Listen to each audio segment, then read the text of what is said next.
So I was able to get my hands on the beta for Twitch's soundtrack. So we're going to dive into it, tell you what I like, what I don't like. And at the end, I'm going to wrap it up, see what they could do better. So let's get right into it.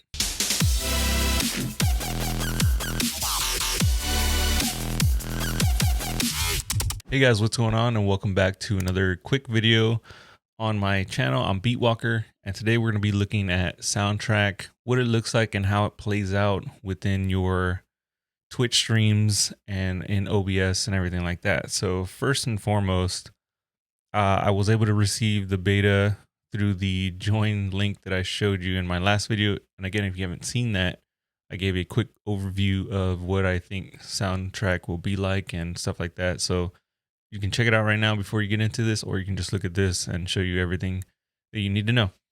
So I received the email and it just went straight to a download link. So once I downloaded it, installed it, really simple. It was essentially a standalone app. So this is the app here, and this is what it looks like open.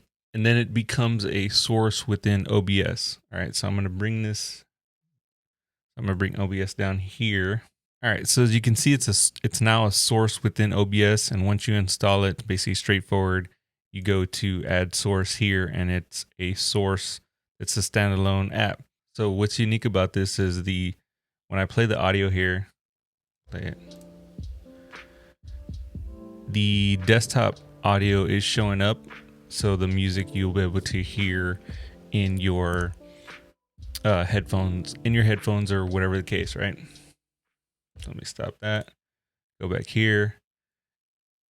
And yeah, so that's pretty much it. The installation's really straightforward. So now digging into soundtrack itself, and what you're looking at is what you're getting. All it has is just some playlists up here, really simple. And then right now it only has 4 genres that you can just click through. So let's say I click lo-fi there, playing a lo-fi track. I'll hit next, and it's going to play the next track. Okay. So there's a couple things I don't like about it right now. Off the top is the inability to create your own playlist, and then also the inability to search for a specific artist or whatever the case may be. Now you can go back. So let's say I click these next couple tracks. You can go back to a previous track. Let's say I want to go back to that one and play the previous track, but that's really about it.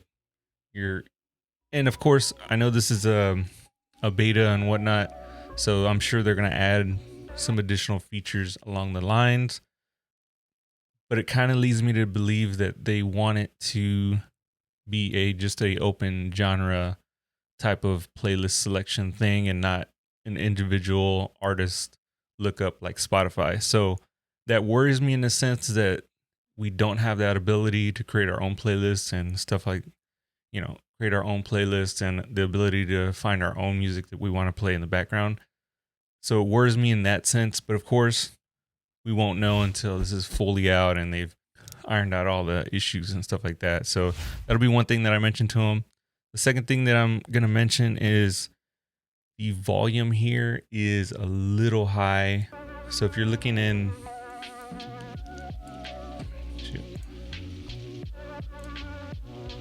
so if you're looking at OBS really quickly, it's about halfway, and I even have this down, and look at the volumes at 10%. So bringing this up, yeah, you can tell. So they really need to iron out the volume there.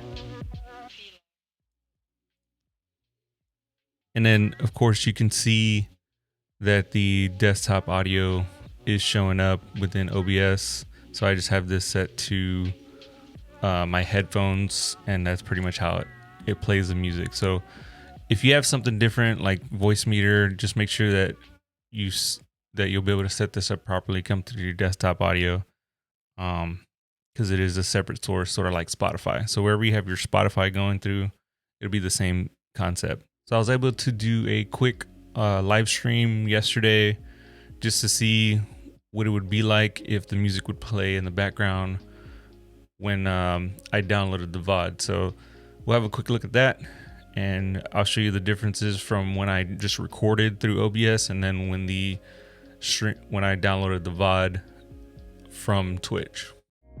So in my headphones right now, and what it looks like in OBS, and I'll show you a little bit later, is the desktop audio, which I have this source set up with, is actually coming through to my headphones and coming through OBS into the stream, along with my mic. But I guess what happens is once source is added in OBS, then the audio will be kind of deleted with that.